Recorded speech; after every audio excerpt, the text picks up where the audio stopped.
লাচ্ছা পরোটা তো অনেক খেয়েছেন, তবে একবার এইভাবে লাচ্ছা খাজা বানিয়ে দেখুন।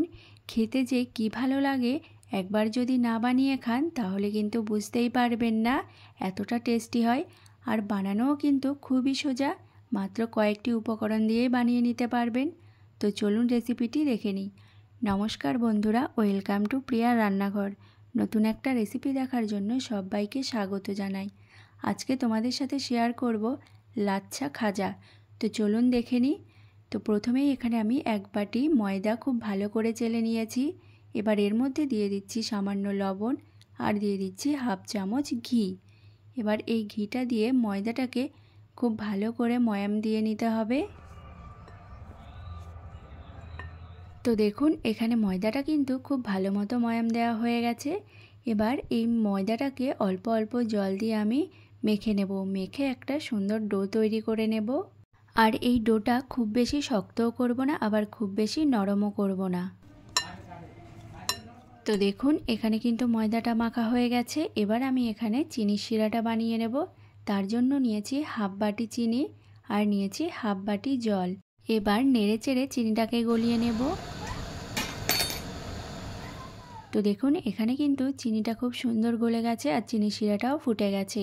এবার এর মধ্যে দিয়ে দিচ্ছি সামান্য একটু এলাচ গুঁড়ো আর দিয়ে দিচ্ছি এক চামচ লেবুর রস আর দিয়ে দিচ্ছি একদমই সামান্য একটু কেশর কালার।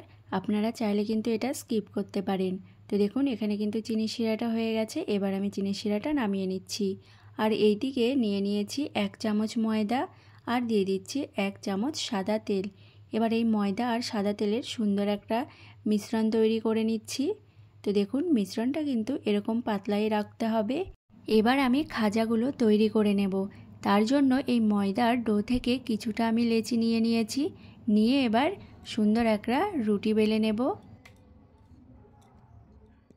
আর এই রুটিটা দেখুন আমি কিভাবে বেলে নিচ্ছি, ঠিক এইভাবে লম্বা করে বেলে নিয়েছি। এবার এর ওপরে আমি দিয়ে দিচ্ছি ময়দা আর তেলের মিশ্রণটা, দিয়ে খুব ভালো করে পুরো রুটির মধ্যে লাগিয়ে নিচ্ছি এইভাবে। আর ওপর থেকে দিয়ে দিচ্ছি কিছুটা ময়দা। এবার একটা ছুরি নিয়েছি, এই ছুরি দিয়ে আমি সুন্দর করে একটু সরু সরু করে এই রুটিটাকে কেটে নেব। আর দেখুন আমি কিন্তু এখানে ধারের দিকগুলো জোড়ায় রেখেছি, কাটিনি, মাছ বরাবর এইভাবে কেটে নিচ্ছি। রুটিটা পুরো কাটা হয়ে গেলে এইভাবে হাত দিয়ে একটু ঘুরিয়ে ঘুরিয়ে নিতে হবে। ঘুরিয়ে সবকটা একসঙ্গে জড়ো করে নিতে হবে। আর জড়ো হয়ে গেলে এইভাবে একটু টেনে লম্বা করে নিচ্ছি হালকা করে। আর এই সাইডের দিকটা এইভাবে মুড়ে দিচ্ছি। মুড়ে এইভাবে ঘুরিয়েই আমি সুন্দর এই লাস্টের দিকটা মাঝখানে এইভাবে একটু চেপে চেপে লাগিয়ে দিচ্ছি, না হলে কিন্তু পরে খুলে যেতে পারে।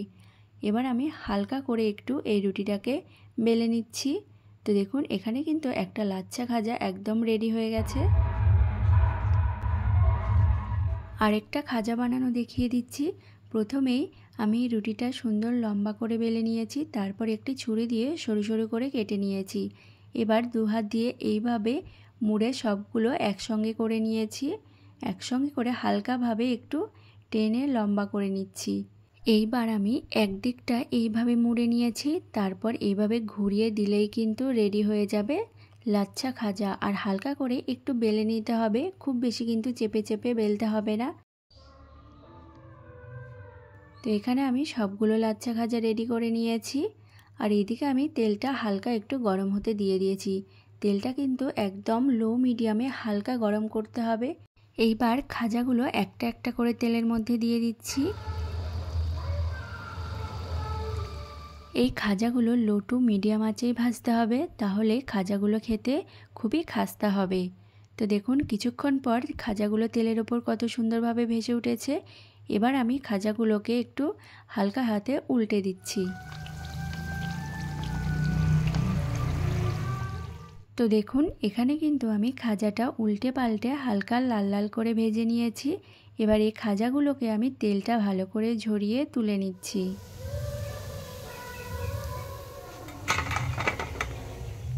এইদিকে আমি যে চিনি শিরাটা বানিয়ে রেখেছিলাম সেটা কিন্তু আগের থেকে অনেকটাই ঘন হয়ে গেছে। এবার খাজাগুলো এইভাবে আমি একটা একটা দেব আর রসের সঙ্গে খুব ভালো করে মিশিয়ে নিচ্ছি। এগুলো কিন্তু রসের মধ্যে খুব বেশি রাখার একদমই প্রয়োজন নেই। রসের মধ্যে দিয়ে এইভাবে একটু উল্টে পাল্টে মিশিয়ে নিলেই হয়ে যাবে। তো সবগুলো খাজা আমি এইভাবেই তৈরি করে নিচ্ছি।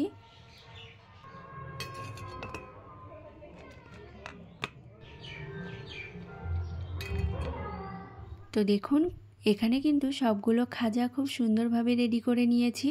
আর একটু সৌন্দর্যের জন্য ওপর থেকে কিছুটা সাদা তিল দিয়ে দিয়েছি।